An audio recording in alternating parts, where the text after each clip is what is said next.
Уважаемый Садыр Нургаджоевич, прошу вас от имени российских инвесторов. Орусиялық бизнесмен жана инвестор Алексей Булаев Садыр Жапаровқа кайрылуу жасап, Салымбековтардын үй-бүлөсүнө байланышкан бизнес чыры, алдамчылык иштери тууралуу айтып берди. Анын айтымында алгач алар Самат Сакпаев аттуу Кыргызстандын жараны менен АКШдан таанышып, Бишкекте таштанды ташыган фирма ачууну пландашкан. Борборгаладагы Свердлов районуна Германиядан атайы таштанды ташый турган Volvo үлгүсүндөгү 10 машинени алып келишкен. Натыйжада фирма ал райондо эмес, жаңы конуштар жана дүкөндөр менен келишип түзүлгөн соң иштей баштаган. Бирок жыйынтыгында фирманын директору болуп расмий катталган Сакпаев 300 000 доллар акчасын жеп койгонун айтууда. Бул жаран Аскар Салымбековдун агасынын уулу Рыспек Маткабылов жана анын уулу Рыспек уулу Алишер менен бирге иш алып барганын жана аларга Свердлов районунун ошол мезгилдеги акими Мурат Осмонов көмөктөшкөнүн айтышууда. Мы создали совместную компанию с участием Сакбаева Самата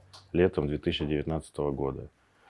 И в результате его действий группы лиц нам был нанесен ущерб в размере 300 000 долларов США в эквиваленте.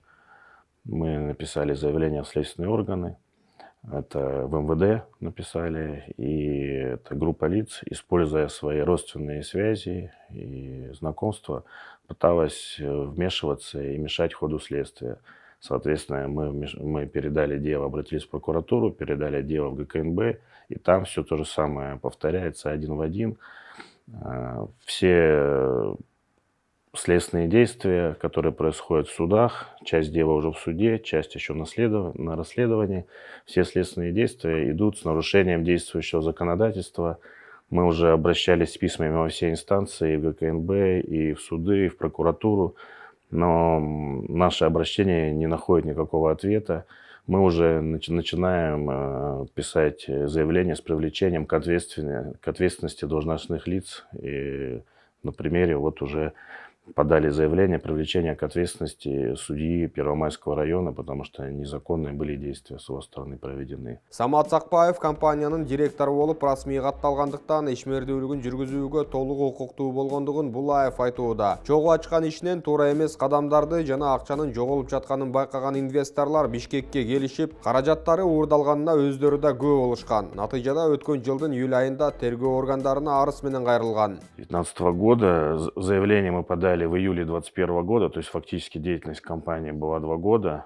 Ну, за 2 года я где-то приезжал раз в полгода, я приезжал сюда там на неделю, на полторы я приезжал. Да, конечно, мы не подозревали.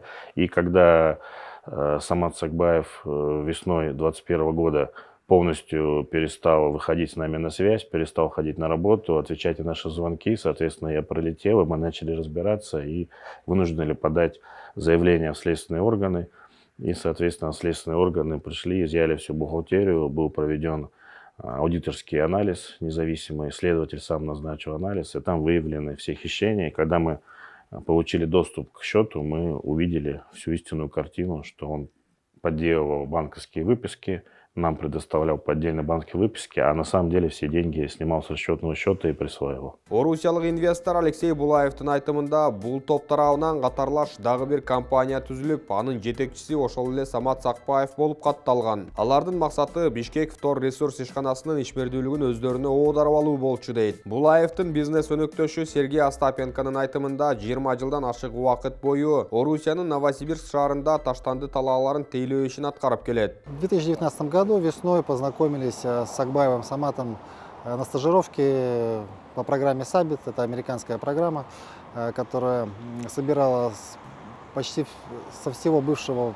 постсоветского пространства участников, специалистов в области управления отходов для ознакомления со своей системой управления отходов и обменом международного опыта. На этом обучении присутствовали представители Кыргызстана, было 2 человека с Кыргызстана в том числе, один из них был Самат Сакбаев, так мы с ним познакомились. АКШда жолукканда Самат Сакпаев өзүн 10 жылдан ашык таштанды тармагында иштеген бизнесмен катары тааныштырып, Бишкектин райондорунун бирине инвестиция кылууга мүмкүнчүлүк бар экендигин айтып, баардык документтер тийиштүү түрдө жасалып, кепилдиктүү иш жүрө турганына ынандырып чакыргандыктан чогуу компания ачканбыз дейт Остапенко. Мы со Свердловским районом никто договор с нами не подписал.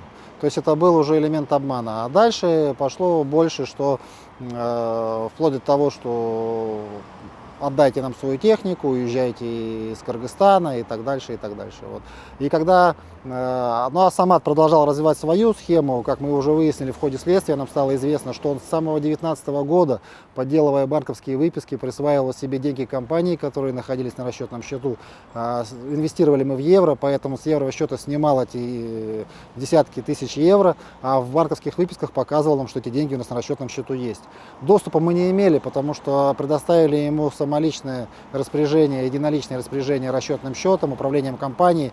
Ну, такая была его задача. Он так, по крайней мере, настолько вошел в доверие, настолько рассказал, и мы ему поверили с Алексеем, что это возможно. Бул иш боюнча тергөө иштери алдыга жылбай жатканын, ага Самат Сакбаевдин тегерегиндеги таасирдүү адамдар себеп болуп турганын айтууда. Прокуратура, сот жана тергөө иштерине кийлигишкендер бар деп белгилешип, ага байланыштуу президентке, башкы прокурорго кайрылгандыгын айтты. Ал эми бул иш боюнча Алексей Булаев менен Сергей Остапенконун укугун коргоп жаткан адвокат Анатолий Сафоновдун айтымында тергөө иштери мыйзамсыз жүргүзүлүп, аны бузган учурлар көп катталууда. В ходе следствия в органах ГКМБ при проведении следственных действий мы заявили 4 ходатайства, которые способствовали бы полному расследованию дела, всестороннему полному расследованию дела. При подаче надлежащим образом мы подали заявление, через регистрацию сделали. Органы ГКМБ не то, что даже не рассмотрели. Даже следователь говорит, мне даже эти ваши ходатайства не передали якобы. То есть следователь не стал рассматривать эти ходатайства. Не рассмотрев наши ходатайства, постарались закончить быстрее, передать в суд. Быстрее не расследованное дело, то есть не рассмотренное, то есть не было обнаружено имущество виновного лица. То есть того имущества, которое должно было быть в ходе следствия обнаружено, его нету. Генеральная прокуратура должна дать оценку этим действиям, привлечь всех виновных лиц.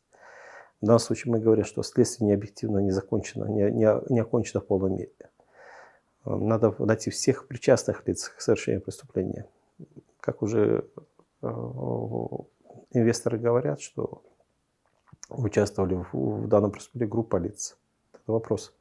А что следствие, почему следствие не хочет закончить в этом ракурсе? Чет элдик инвесторлардын катышуусундагы бул чырлуу иш аягына чыга элек. Ысымы көп аталган Самат Сакбаев учурда тергөө абагында. Ал эми бизнесмендер аргасы калбаганынан элге кайрылып, жардам сурап жаткандыгын айтышууда.